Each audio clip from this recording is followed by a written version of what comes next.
So it is only fitting here to also acknowledge, sir, your own extraordinary initiative, the First Friday Forum, which you founded back in October 1999. You envisioned it as a platform of the youth, by the youth, for the youth, an art nursery for the interactive propagation of creativity, culture, and civility. The forum has always functioned as an open platform where professionals of every genre can share their ideas, viewpoints, expertise, and experiences. And as we've heard from the introduction, I picked this up from that brochure that you had said, not in jargon, but in everyday language, accessible to all. Through this, knowledge is not just taught, but lived, exchanged, and enriched by lively interactions where no one sits on a pedestal above another. And in this process, minds are open to fresh light, hearts are ventilated with uninhibited voices, and new insights emerge, insights that lead to the aesthetic enhancement of the built environment. Indeed, as you often remind us, architecture, the mother of all arts, plays a pivotal role in this enrichment of society. So your vision through First Friday Forum has been a guiding light for so many, and it is an honor to stand here today as part of this continuum. My own journey in architecture has been like the free flow of a river. My thoughts here are as what I've lived and what my thoughts are. So it's a free flowing thing, never still, always evolving, always finding its course with time. And just as a river shapes the land it touches, architecture has shaped me at every stage of my life.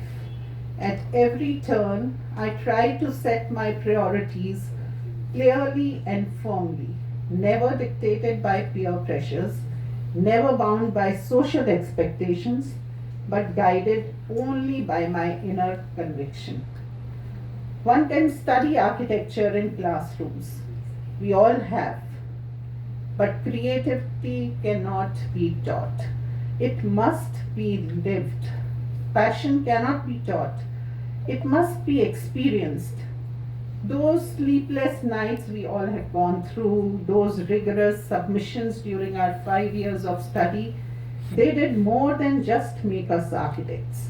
They prepared us for life. They taught us how to work under any circumstances, and more importantly, how to find balance when the world around us seemed overwhelming.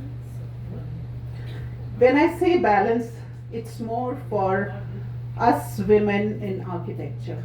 I wouldn't call women architects, I would call women in architecture.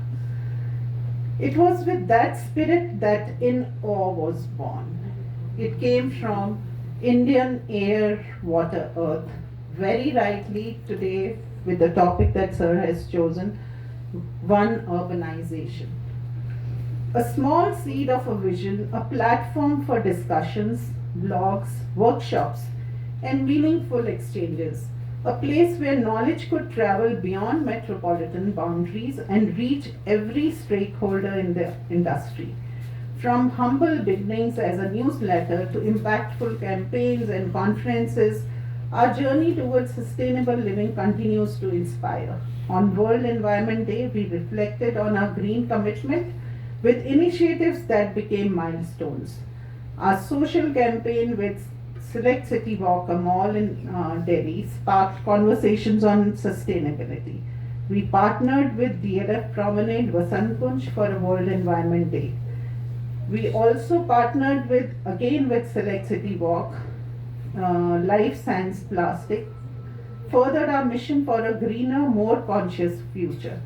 And today, INAU remains dedicated to promoting sustainability, art, and architecture. Recent events like celebrating art, architecture, and design in New Delhi, which was in May this year, it was a huge success, reaffirming the power of collaboration and community. Along this journey, I've also been fortunate to conduct impactful workshops on smart city, sustainable construction, as was told in my profile, Delhi, Jaipur, Bhubaneswar. And when the pandemic forced us to reimagine our ways of connecting, I turned to webinars. Over this time, I hosted conversations on a very wide range of themes, from rural development, reimagining sustainable neighborhoods, which I'll talk with Veena, because I've been working on our neighborhood. When I say smarting the existing, art in architecture, architects as artists, so many more. Each of these was born from a conviction that dialogue is the seed for change. My special interest has been again in exploring the role of neighborhoods in the success of smart cities. But let me confess, it was not an overnight journey. Before I could share knowledge with others, I had to prepare myself. I earned certifications from LEED and IGBC because I believed one must learn before one preaches. And once INNOV was launched, there was no looking back. Recognition came sometimes in small ways and sometimes in truly humbling ways. An invitation to a conference in London came just a year after I launched. An acknowledgement at Vigyan Bhavan, partnerships with corporates for social causes, and of course the honor of being recognized as the best sustainability aggregator. Each of these milestones reaffirmed that the effort, the long hours, the persistence, all of it was worthwhile. Let me also share this truth with you. None of it was ever about money. It has never been a commercial pursuit for me. INNOV has always been and will remain my way of giving back, my personal CSR. Because true success does not lie in wealth.